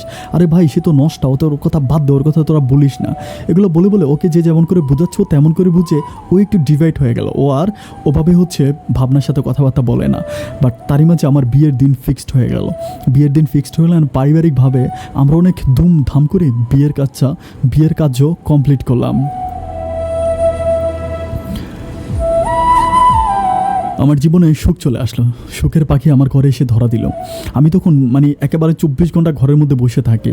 ভাবনা আমাকে ছাড়া কিছুই বোঝে না, মানে আমার হাতটা ছাড়ে না, আমি যেদিকে যাই সে সেদিকে যায়, আমি যেটা করি সে সেটাই করে, আমাকে ছাড়া তার কোনো কিছুই ভালো লাগে না। সারাক্ষণ সে আমাকে নিয়ে স্বপ্ন দেখে, আমি বাইরে গেলে সে আমার সাথে বাইরে হাঁটতে হাঁটতে চলে যায়, মানে একেবারে অ্যাব নর্মাল টাইপের হয়ে গেছে। তো তারপরও কবিরাজ কিন্তু এরপরে আবার আমাকে তাবিজ পাল্টে দিয়েছিল যখন আমি তাকে বিয়ে করছিলাম। অ্যান্ড বিয়ে করার পরে যে তাবিজটা দিয়েছিল সেই 2টা তাবিজ দিছিল। একটা তাবিজ আমি যেই বালিশে ঘুমাই সেই বালিশের নিচে রাখলাম, ভিতরে রাখলাম, আর একটা তাবিজ ভাবনা যে বালিশে ঘুমাই সেই বালিশের ভিতরে ঢুকে রাখলাম। 2টা তাবিজ 2টা বালিশের ভিতরে ঢুকে খুব সুন্দর করে রাখলাম। এভাবে আমাদের সংসারটা যেতে যেতে 7 মাসের প্রায় 6 থেকে 7 মাস হয়ে গেল। এরই মাঝে আমার ভাবনা হচ্ছে প্রেগনেন্ট হয়। যখন প্রেগনেন্ট হয় তখন আমি ভাবনার মাঝে একটা পরিবর্তন দেখতে পাই বলতে ভাবনা কেমন জানি একটু মানে গুম করে কথা বলে, বা একটু লাইক এরকম কেমন জানি একটু ক্রেজি টাইপের হয়ে যায়। তখন আমি ওই কবিরাজের কাছে আবারও যাই। কবিরাজের কাছে আবারও যখন গিয়ে বলি তখন কবিরাজ আমাকে কী করে কিছু পানি পড়া দেয়, আমাকে বলে যে পানি পড়াগুলো তাকে খাওয়াবেন বা পানি পড়াগুলো তার গায়ে ছিটবেন। তখন আমি পানি পড়াগুলো নিয়ে আসি, এসে আমার মাকে বলি আর ভাবনাকে বলি যে পানি পড়াগুলো তুমি রাতের বেলায় ঘুমানোর সময় খাবা। এই পানি পড়াগুলো খেলে যেটা হবে সেটা হচ্ছে আমার যে বাবুটা তোমার গর্ভে আছে, আমার ওই বাবুটা অনেক ভালো থাকবে, আমার এই বাবুটা খুব দ্রুত দুনিয়াতে আসবে, বাবুটা অনেক ভালো থাকবে। এভাবে হচ্ছে আমি ভাবনাকে বুঝাই। অ্যান্ড ভাবনা হচ্ছে যথারীতি আমি যেভাবে বলি সেভাবে পানি পড়াগুলো খায়, অ্যান্ড মোটামুটি সুস্থ সবলভাবে আমার বাবুটা দুনিয়াতে আসে।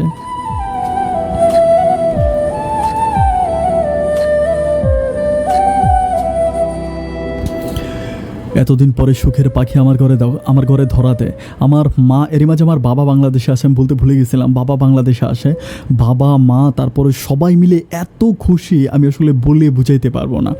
সারা পৃথিবী একদিকে, মানে আমার ভাবনা একদিকে, আমার আব্বা আম্মা আমার ছেলেটাকে নিয়ে এত খুশি, এত খুশি, এত খুশি, যেটা মুখে বলে শেষ করা যায় না। আমি ভাবনাকে নিয়ে এখানে সেখানে ঘুরতে চাই, বিভিন্ন জায়গায় ভাবনা যেটা করে আমি ভাবনাকে সেটাই করি। তো এভাবে যেতে যেতে বাচ্চা যখন প্রসব হয়, মানে লাইক তারই প্রায় 1.5 থেকে 2 মাস পরে, 1.5 থেকে 2 মাস পরে ভাবনা হঠাৎ করে একটু বেশি অসুস্থ হয়ে যায়, মানে এত বেশি অসুস্থ হয়ে যায়, মানে ও কোনো রকম খাওয়া দাওয়া করতে পারে না, লাইক ঘুমাইতে পারে না, ও সারাক্ষণ হচ্ছে মানে ওর বুক ব্যথা বলে কাঁদে। তখন আমরা কী করি, ওকে ডাক্তারের কাছে নিয়ে যাই, অনেক ডাক্তারের কাছে নিয়ে যাওয়া হয়, বাট কোনো কাজ হয় না। ডাক্তার যত ওষুধ খাওয়ানো হয়, বাট ওষুধে কোনো রকম কাজ হয় না। সবশেষ ওর মা চিন্তা ভাবনা করতেছে যে আল্লাহ, এরকম হয়ে গেল, এখন আমার মেয়েটার কী হবে। তখন উনি ওনাদের এলাকাতে হচ্ছে একজন কবিরাজ আছে, যিনি হচ্ছে হুজুর, অনেক বড় মাওলানা। উনি হচ্ছে লাইক বা কোনো প্রবলেম হলে এই জিনিসগুলো উনি খুব ভালোভাবে বুঝে উনি দেখে। তখন ওর মা যথারীতি ওই কবিরাজের কাছে গেল, মানে হচ্ছে ওই হুজুরের কাছে গেল। হুজুরের কাছে গিয়ে বললো যে আমার মেয়েটা, ওর বুক ব্যথা, অনেক কবিরাজের কাছে নিয়েছিলাম, অনেক কিছুই করছিলাম, অনেক ডাক্তারের কাছে নিয়ে গেছিলাম, অনেক পরীক্ষা নিরীক্ষা করেছি, বাট কোনো কাজ হয় না। আপনি যদি আমার মেয়েটাকে একটু দেখতেন তাহলে আমি খুব খুশি হইতাম। তখন ওই হুজুর বলে যে ঠিক আছে, আপনার মেয়েটাকে আপনি আমার কাছে নিয়ে আসেন।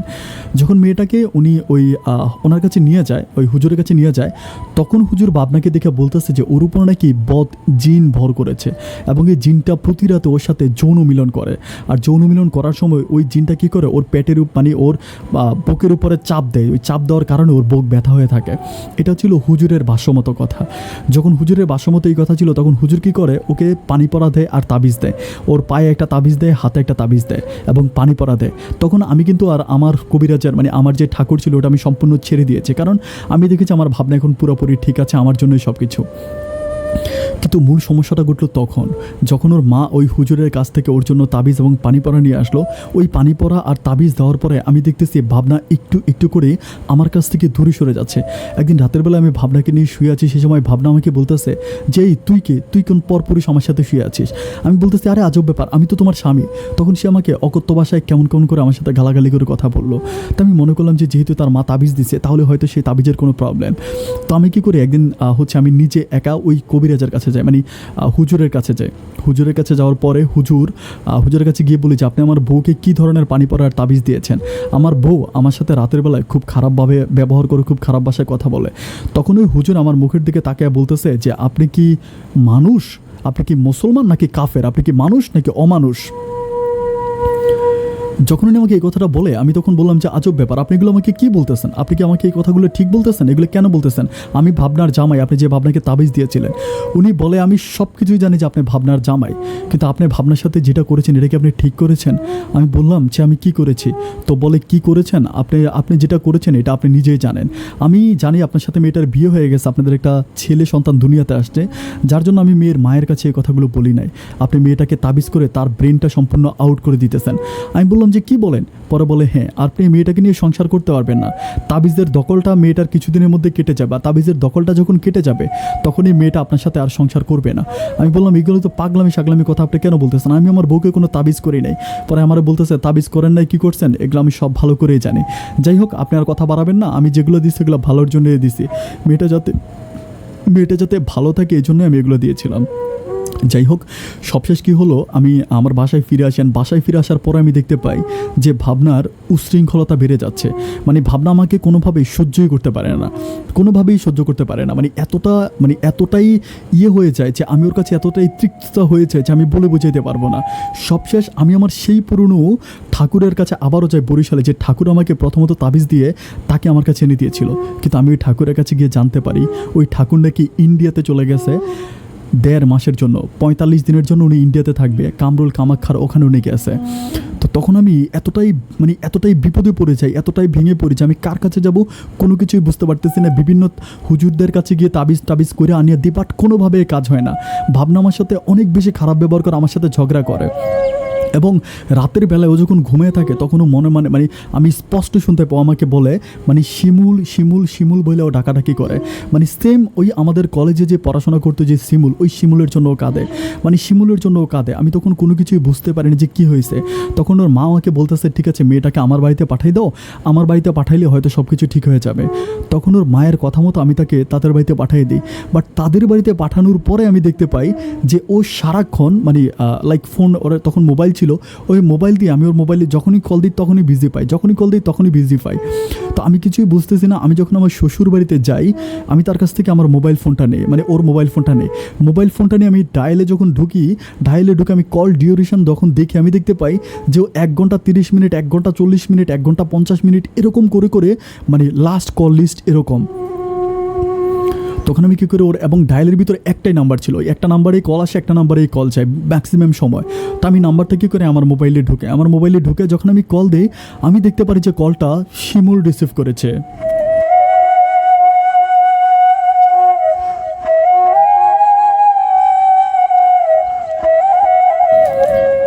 আমি কোনো কিছুই বুঝতে পারতেছিলাম না যে কী করবো। আমি শিমুলের সাথে দেখা করে বলি যে শিমুল এটা কি করা হচ্ছে। ও আমারে বলে যে দেখ ও আমারে কল দেয়, আমি কিছু জানি না, আমি কী করবো, ও আমারে কল দেয়। আমি বলি আমাদের ছেলে আছে, সংসার আছে, এত কিছু জানার পরেও তুই আমার বউকে আমার কাছ থেকে কেড়ে নিতেছিস।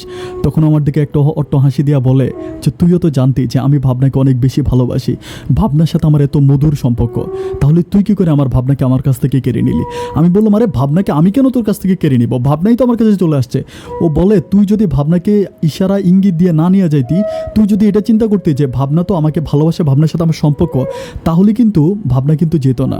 তুই নিজে ভাবনাকে আমার জীবন থেকে কেড়ে নিয়েছিস। এই কথাগুলো আমাকে শিমুল বলতেছিল। যাই হোক আমি আর শিমুলের সাথে পারতেছিলাম না পাইরা আমি একেবারে ব্যর্থ হয়ে বাসায় ফিরে আসি।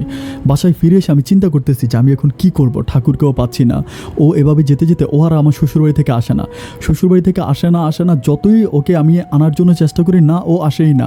আমি আমার আব্বাও তখন বাংলাদেশে, আমার আব্বাকে নিয়ে যায়, আমার মাকে নিয়ে যায়, না ও আসবেই না। মানে ও একই কথা, ও আমার সংসার করবে না, ওর কথাই একটাই যে ও আমার সংসার করবে না, আমার সংসার করবে না। তো আমি কি করি, একদিন রাগান্বিত ভাষায় আমার শ্বশুরবাড়িতে গিয়ে আমি আমার ছেলেটাকে নিয়ে চলে আসি। আমার ছেলেটাকে নিয়ে আমি একরকম হুন্ডা করে, আমার ছেলেটাকে খুবই ছোট ছিল, মানে অনেক কষ্ট করে হুন্ডা চালিয়ে আমি ওকে আমার বাড়িতে নিয়ে আসি। বাড়িতে আনার পরে আমার ছেলেটা তো আমার বাড়িতে আসে। ও আমার ছেলের প্রতি কোনো টান নাই, যে একটা মানে লাইক আমার ছেলেটা এরকম মাত্র দুধ ছাড়া হয়েছে এরকম অবস্থা। তো এরকম একটা ছেলের প্রতিও তার কোনো টান নাই, মানে ও কোনো সন্তানের প্রতি ওর কোনো ভালোবাসা নেই, কিছুই নাই। এভাবে যেতে যেতে বেশ কিছুদিন চলে গেল, বাট আমি বুঝতে পারতেছিলাম না যে আমি কী করব, কোথায় যাব। এরপরে একদিন হচ্ছে দিনটা ছিল মনে আছে আমার মঙ্গলবার সকালবেলা হঠাৎ করে ওদের এলাকা থেকে একটা লাইক চৌকিদার, যিনি হচ্ছে ওদের এলাকার চৌকিদার, সেই চৌকিদার হচ্ছে একটা কাগজ নিয়ে আমার কাছে আসে। আর ওই কাগজটা আমাকে দেয়। আমি কাগজটা খুলে দেখতে পাই যে আমার ভাবনা আমাকে ডিভোর্স দিয়ে দিয়েছে।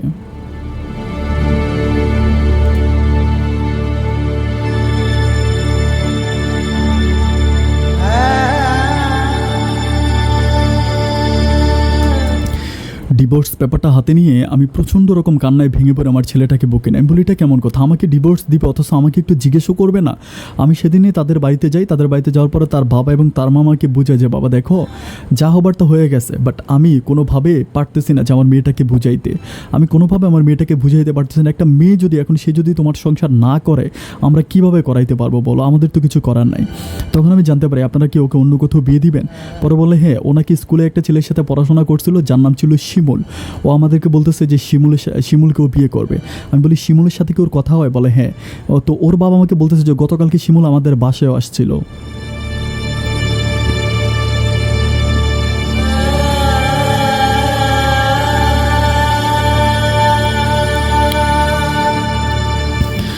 আমি ওদের বাসা থেকে আর হচ্ছে মানে আমি ওদের বাসা থেকে আর কোথাও যাই না, মানে ওদের বাসা থেকে আমি হচ্ছে সরাসরি আমি সেই কবিরাজের কাছে চলে যাই, যে ঠাকুরের কাছে আমি খোঁজ নিয়ে যাই যে ঠাকুর আসছে। এতে কিন্তু অনেক মাস হয়ে গেছে, প্রায় 4-5 মাস হয়ে গেছে আমি আর ঠাকুরের কাছে যাই না, কারণ ঠাকুর কিন্তু মাত্র 45 দিনের জন্য গেছিল।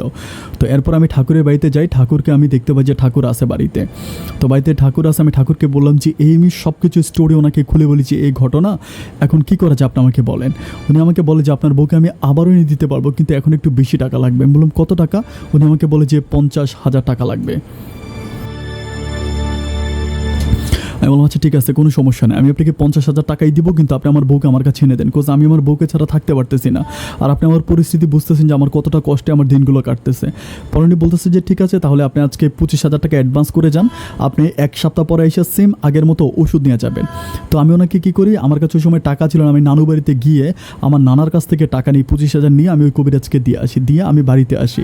বাড়িতে আসার পরে এরই মাঝে শুনতেছি যে মানে ভাবনার সাথে মানে ইয়ের বিয়ে, মানে বিয়েটা একেবারে মোটামুটি ফিক্সড হয়ে গেছে, মানে একেবারে এলাকাতে জানাজানি হয়ে গেছে যে ভাবনার সাথে শিমুলের বিয়ের মানে বিয়ে ওরা দিন টিনও ঠিক করে ফেলছে, এরকম অবস্থা।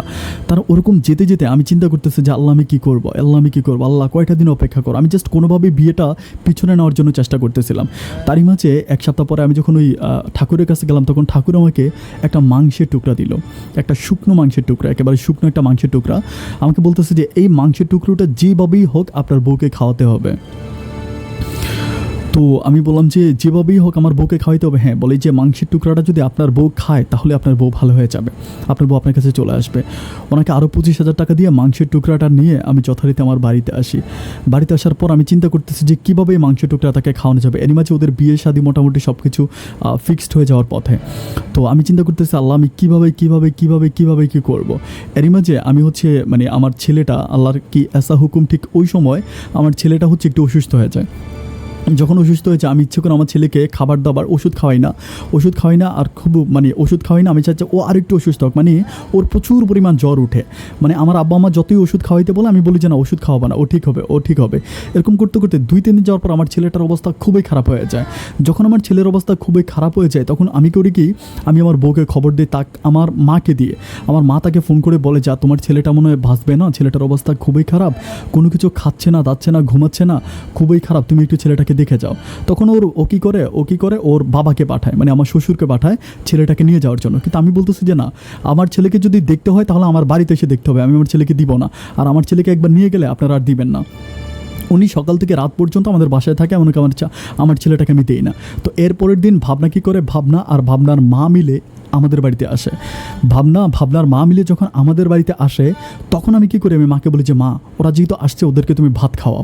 আমি কিন্তু মাকে বলি না যে আমি ওই যে মাংস টুকরা নিয়ে আসছিলাম। তো বলতেছে যে ভাত খাওয়াই বলতেছে। তো মা বলতেছে যে ঠিক আছে আপনি যেহেতু আসছেন আপনার মেয়েকে নিয়ে আপনি খাওয়া দাওয়া করে তারপরে যাবেন। তো ভাবনার মা বলতেছে না আমরা খাওয়া দাওয়া করবো না। মা বলতেছে বোন রে, ঘরে যা আছে আপনি তাই তো দিয়ে খাবেন তাই না, আপনার জন্য হালকা কিছু রান্না করব।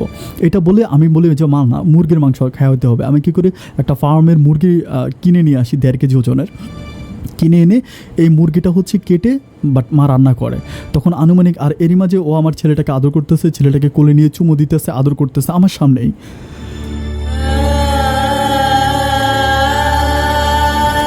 কিন্তু আমার সাথে কোনো কথা বলে না। আমি ওর সাথে কথা বলি, ও আমার দিকে ফিরেও তাকায় না, আমার সাথে কোনো কথাইও বলে না। এরকম করতে করতে যখন মুরগির মাংসটা রান্না করা হলো, তো সবাই যখন টেবিলের উপরে খেতে বসছে, আমি কী করলাম, আমি ভাবনার পাশের টেবিলেই বসছে খাওয়ার জন্য। আমিও খাচ্ছি, ভাবনার মাও খাচ্ছে, আমার আব্বা আম্মা সবাই আছে। তো আমি কী করলাম, মাংসের টুকরোটা এমনভাবে আমি আমার আঙুলের ভিতরে ঢুকিয়ে দিছি, এটা আসলে অ্যাকচুয়ালি বোঝা যায় না। আর মাংসটা মা অনেক মাখা করে রান্না করছিল, আমি একটা পর্যায়ে করি কি, আমি সেম মাংসের টুকরাটা আমি সবার হাতে মানে মাংসের প্লেটটা নিয়ে, মানে মাংসের বাটিটা নিয়ে আমি আমার শাশুড়ির প্লেটে কিছু দিচ্ছি, আমার আম্মাকে কিছু দিচ্ছি, আব্বাকে কিছু দিচ্ছি। ভাবনা তখনও কিন্তু আমার ছেলেটাকে কোলে নিয়ে এসে ভাত খাচ্ছে। আমি কি করে, আমার ভাবনার প্লেটেও আমি যখন মাংস মানে তরকারিটা দিব তখন সেই মুহূর্তে আমি কি করে চামচের মধ্যে আগেই আমার সেই মাংসের টুকরাটা ফেলে দিই। মাংসের টুকরাটা ফেলে তারপর আমি আবার বাটি থেকে একটু মাংস নিয়ে আমি পুরোটা চামচের মাংস আমি ভাবনার প্লেটে ঢেলে দিই।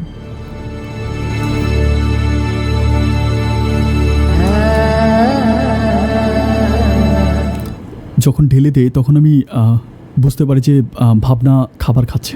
ভাবনা খাবার খাচ্ছে, এটা আমি দেখতে পাই। ভাবনা যখন খাবার খাচ্ছে আমি দেখতে পাচ্ছি যে ভাবনা খাবার খাচ্ছে। আমি চিন্তা করতেছি যে এই মুহূর্তেই একটা না একটা কিছু ঘটবে। আলহামদুলিল্লাহ, আল্লাহ, আমি জাস্ট আল্লাহ আল্লাহ করতেছি, যে আল্লাহকে ডাকতেছি যে আল্লাহ তুমি একটা কিছু করো, এই মুহূর্তে কিছু একটা ঘটবে। এই কথা চিন্তা করতে করতে আমি দেখতে পেলাম যে ও খাওয়া দাওয়া শেষ করলো, মাংসের টুকরাটাও খুব সুন্দর করেই খাইলো। খাওয়ার পরে বিকেলবেলা এখান থেকে চলে গেল। আমি কবিরাজের সাথে ফোনে যোগাযোগ করলাম, ঠাকুরের সাথে। ঠাকুরকে বললাম যে এই ঘটনা। ঠাকুর আমাকে বলতেছে আপনি কোনো চিন্তা করবেন না, মাংস খেয়েছে। আমি বললাম যে আমার সামনে খাইছে, আমি নিজে। তো উনি বলতেছে যে কাজ হয়ে যাবে, কিছু টেনশন করা কোনো কিছুই দরকার নাই। ঠিক এভাবে যেতে যেতে প্রায় 5 দিনের মতো হয়ে যায়, বাট 5 দিনে কোনো রকম পরিবর্তন নাই। এখন 5 দিন পরেই তার বিয়ে ঠিক হয়ে যায়, শিমুলের সাথে বিয়ে ঠিক হয়ে যায়। তখন আমি চিন্তা করতেছি হায় আল্লাহ, এখন আমি কি করব? ও তো খাওয়া দাওয়া, আমি তোরে পারলাম না যে ইয়েটা খাওয়াইতে তো পারলাম না, সরি, ওর তো মাংস টুকরা খাইলো কিন্তু কোনো কাজ তো হইলো না। তখন আমি কী করি, কবিরাজের কাছে যাই। কবিরাজের কাছে গিয়ে আমি টাকা পয়সার জন্য কবিরাজকে প্রেশার দিই, আপনি আমার টাকা ফিরিয়ে দেন, আপনি নাইলে আমার বউয়ের বিয়ে ঠিক হয়ে গেছে, 5 দিন পরে ওর বিয়ে, ও আরেকজনকে বিয়ে করে ফেলবে, আমাকে ডিভোর্স দিয়ে ফেলছে, আপনি আমার কাছ থেকে 50,000 টাকা নিয়েছেন, আমার টাকা দেন। তো কী করে, উনি আমাকে টাকা দেয় না। টাকা না দিলে আমি বরিশাল থেকে আমার আরেকটা মামা ছিল পরিচিত, উনি একটু ক্যাডার টাইপের, সেই মামাটাকে নিয়ে আমি ওই কবিরাজকে যেয়ে ধরি, মানে ঠাকুরকে যেয়ে ধরে ঠাকুরের কলার চাইপে ধরে আমি বলি যে আপনি আমার টাকা দিতে হবে। তো আমার মামা কী করে, ঠাকুরকে অলরেডি ঘুষি 2-3টা দিয়ে দেয়, বলতেছে পুলিশ আইনে এখন পুলিশ ধরাই দিব যে আপনি 50,000 টাকা নিয়ে নিয়েছেন। তখন ঠাকুর কী করে, ওনার কাছ থেকে 50,000 টাকা আমাকে দিয়ে দেয়। দিয়ে টাকাটা আমার হাতে দিয়ে বলতেছে তুই এই টাকাটা নিতেছস না, তোর জীবনের সবচেয়ে চরম ক্ষতিটা তুই করতেছিস। আমি কোনো কিছু না বলে টাকাটা নিয়ে আমি চলে আসি। টাকাটা নিয়ে আমি যখন বাড়িতে আসি, সেদিনে ভাবনার সাথে শিমুলের বিয়ে হয়ে যায়।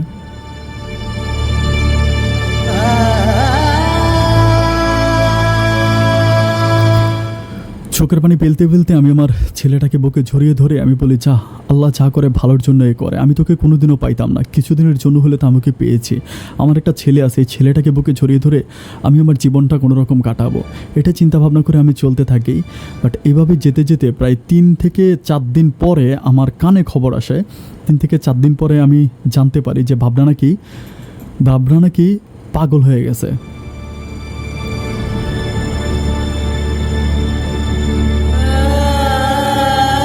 আমার কাছে খবর আসে, বা আমার শ্বশুরবাড়ি থেকে খবর আসে যে ভাবনা পাগল হয়ে গেছে। ভাবনাকে হসপিটালে নিয়ে গেছে, মেন্টাল হসপিটাল। ওর অবস্থা খুবই খারাপ। ও নাকি রাতের বেলা ওর জামাইকে কামড়াইছে, মানে রাতের বেলায় জামাইকে এমন কামড়াইছে, মানে জামাইকেও হসপিটালে ভর্তি করানো লাগছে। দুজনের অবস্থা খুবই খারাপ। আমি তখন বুঝতে পারতেছিলাম না যে আমি খুশি হব নাকি মানে দুঃখ পাবো, আমি কি কাঁদবো নাকি হাসবো, আমি কোনো কিছুই বুঝতে পারতেছি না। তো যাই হোক, এভাবে হচ্ছে ভাবনাকে ওরা হসপিটালে, মানে মেন্টাল হসপিটালে নিয়ে ভর্তি করায় এবং ভাবনা কমপ্লিটলি পাগল হয়ে যায়।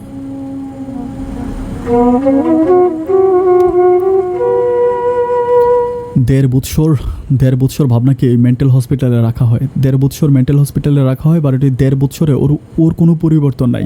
ও জাস্ট মানে একেবারে মানে 1.5 বৎসর প্রথম দিকে পাগলামি করতো, বাট 1.5 বৎসর পরে ওর যেটা হয়েছে, ও কোনো কথা বলতে পারে না, মানে কারোর সাথে কোনো কথা বলে না। খাবার দিলে খাচ্ছে, ঘুমাইলে ঘুমাচ্ছে, বাথরুমে গেলে বাথরুম করতেছে, মানে যেটা করার সেটা করতেই থাকে। ওর ভিতরের ওর কোনো স্মৃতিশক্তি আর থাকে না, সম্পূর্ণই ও সব কিছু নষ্ট হয়ে যায়। তখন আমি একদিন ওই ঠাকুরের কাছে যাই। আমার ভাবনার দিকে তাকে আমার খুবই কষ্ট লাগে।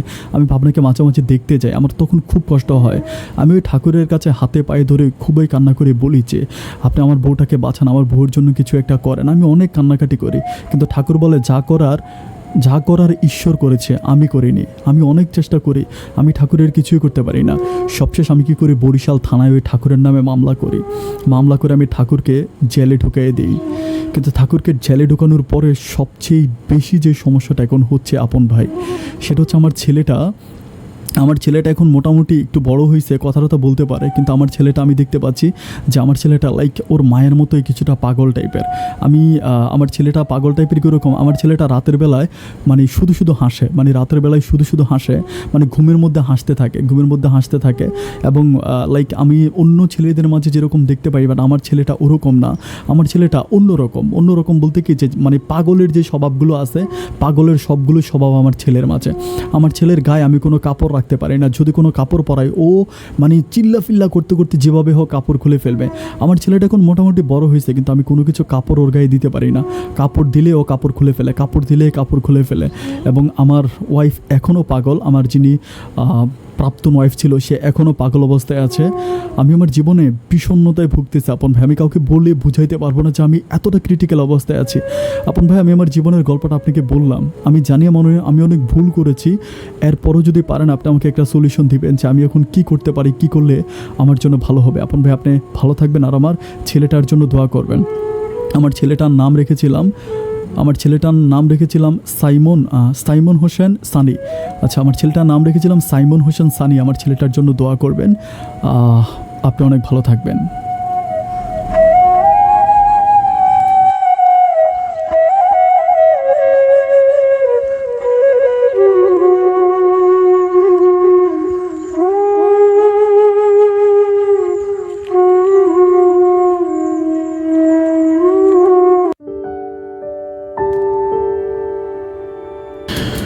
সুপ্রিয় দর্শক শ্রোতা, প্রথমত সবাইকে অনেক বেশি ধন্যবাদ পুরোটা গল্প খুব মনোযোগ দিয়ে শোনার জন্য। আমি ব্যক্তিগতভাবে বলি, এটা আমার ব্যক্তিগত ওপিনিয়ন, আমি আসলে তাবিজ কবচ এগুলোতে আমি প্রথম দিকে বিশ্বাস করতাম না। কিন্তু আমি একজন হুজুরের সাথে যখন কথা বলি, আমাদের মসজিদের যিনি ইমাম, ওনার সাথে তাবিজের বিষয় নিয়ে যখন আমি কথা বলি, উনি আমাকে একটা ব্যাপার বলে যে আমাদের নবী করিম হজরত মোহাম্মদ সাল্লাল্লাহু সাল্লামকেও নাকি একটা মহিলা বান মেরেছিল, তাবিজ করেছিল, যেটা কালো জাদু, ব্ল্যাক ম্যাজিক যেটাকে বলা হয়, এটা করেছিল। এবং কোরআনের মধ্যেও নাকি ব্ল্যাক ম্যাজিক বলে কিছু কথা আছে, তাবিজ আছে। সো অ্যাজ এ মুসলিম হিসাবে আমাকে তাবিজ কথাটা মানতে হবে যে তাবিজ করে আসলেই কিছু একটা করা যায়। কিন্তু আমি আজকের জীবনে গল্পটা শুধুমাত্র এই জন্যই প্রচার করলাম, আমি অনেক রকম মেসেজ পাই, অনেক রকম মানুষ আমাকে SMS করে, অনেকে আমাকে এই ধরনের প্রশ্নটাই বেশিরভাগ করে যে আপন ভাই, আমি আমার ভালোবাসার মানুষটাকে যে কোনোভাবেই পেতে চাই। আপনি আমার ভালোবাসার মানুষটাকে, যেমন আমি নিজের ওপিনিয়ন থেকে কিছুদিন আগে একটা ছেলে, মানে সে তার ভালোবাসার মানুষটাকে অনেক চেষ্টা করেছে তার নিজের কাছে আনার জন্য। ছেলেটার নাম আমি নাই বলি, পরিচিত একটা মানুষ, খুবই চেষ্টা করেছে, কিন্তু তার ভালোবাসার মানুষটাকে কোনোভাবেই সে তার নিজের কাছে আনতে পারতেছে না। সে একটা গুন্ডা ভাড়া করছে। গুন্ডা ভাড়া বলতে সে কিডন্যাপ করবে মেয়েটাকে, টাকা দিয়ে কিছু লোক দিয়ে মেয়েটাকে বাড়ি থেকে কিডন্যাপ করে নিয়ে যাবে। কিডন্যাপ করে সে মেয়েটাকে নিয়ে তারপরে সেই মেয়েটার সাথে জোর করে যৌন মিলন করবে এবং জোর করে বিয়ে করে সে সংসার করবে। এগুলো হচ্ছে একতরফা ভালোবাসার কুফল। একতরফা ভালোবাসার সুফল হচ্ছে এইটা যে একতরফা ভালোবাসাগুলো খুবই পবিত্র হয়। কারণ সেখানে ধরা যায় না, ছোঁয়া যায় না, মানুষটাকে দূর থেকে শুধু ভালোবেসে যাওয়া যায়, যেটা হচ্ছে একতরফা ভালোবাসা।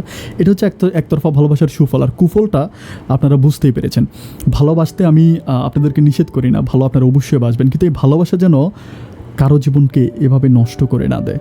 একটা মানুষকে ভালোবাসা ভালো, কিন্তু তাকে বিরক্ত করা ভালো না। ভালোবেসে যান। যদি সে আপনাকে একটা সময়, যদি সে মনে করে যে সে আপনাকে ভালোবাসবে, বা একটা পর্যায়ে সে যদি আপনার প্রতি কোনোভাবেই উইক হয়ে যায়, আপনি তাকে ভালোবাসা দিয়ে তাকে জয় করার জন্য চেষ্টা করেন। জোর, তাবিজ, তুমান এসব করে না। সোজা কথা, ভালোবাসার মানুষটাকে ভালোবাসা দিয়ে কাছে টানুন, তাবিজ, জোর এসব করে না। ডিয়ার ভিউয়ার্স, ভাই আমাকে বলেছিল যে আমি কি ভুল করেছি, আপনি যদি পারেন আমাকে একটু বলুন সলিউশন। আসলে এখন তো কোনো এটা সলিউশন আমি কি দিব, এটাতে আসলে কোনো কিছু বলার নেই, কারণ সে অলরেডি বিয়ে করছে, তার ওয়াইফ এখন মেন্টাল হসপিটাল আছে। এখন আমি তাকে বলতে পারি যে ভাই যেটা হবার সেটা হয়ে গেছে রনি ভাই, আপনি তো আপনার ভুলটা বুঝতে পেরেছেন বলেই কিন্তু আপনি আমাকে আপনার জীবনের গল্পটা বলেছেন। অ্যাজ এ আমি আপনার বড় ভাই বলেন, আর যেহেতু এখন আমি বলিই না, কোচ আমি রেডিও জব ছেড়ে দিয়েছি, তো সেক্ষেত্রে আমি আপনাকে রিকোয়েস্ট করবো যে আপনি আবার বিয়ে করেন। অ্যাটলিস্ট আপনার সন্তানটার দিকে তাকে, সন্তানটাকে ভালো হুজুরের কাছে নিয়ে যান, কারণ ওই সন্তানকে কোনো তাবিজ করা হয়নি বা সন্তানকে আপনি কিছু খাওয়াননি। সুতরাং সন্তানকে যদি আপনি ভালো একটা কবিরাজের কাছে নিয়ে যান, ভালো একটা হুজুর একেবারে আল্লাহওয়ালা যারা লোক, আমি আপনাকে সাজেস্ট করতে পারি। আপনার গল্পে আপনি বলেছিলেন যে আপনার ওয়াইফকে যেই কবিরাজের হুজুরের কাছে নিয়েছিলেন, অনেক বড় মাওলানা ছিল, সেই মাওলানাটা আপনাকে দেখেই বলে দিয়েছিল যে আপনি আপনার ওয়াইফের নামে তাবিজ করছেন। আপনি কিন্তু ওই মাওলানাকে বলেন না যে আপনি আপনার ওয়াইফের নামে তাবিজ করছেন। দ্যাটস আমি বলতে পারি যে আপনি সেই মাওলানাটার সাথে যোগাযোগ করেন, সেই মাওলানা চাইলে কিছু করতে পারে, আমার কাছে মনে হচ্ছে আর কি। এটাই হচ্ছে আপনার জন্য সলিউশন। ডিয়ার ভিউয়ার্স, অনেক ভালো থাকবেন, সুস্থ থাকবেন, এই শুভকামনায় আজকের মতো আপন এখানেই বিদায় নিচ্ছে। অন্য কোনো দিন অন্য কারো জীবনের গল্প নিয়ে, জীবনের গল্প এই অনুষ্ঠানে আমি আপন আবারও হাজির হয়ে যাব। সেই পর্যন্ত সবাই ভালো থাকবেন, সুস্থ থাকবেন। আসসালামু আলাইকুম।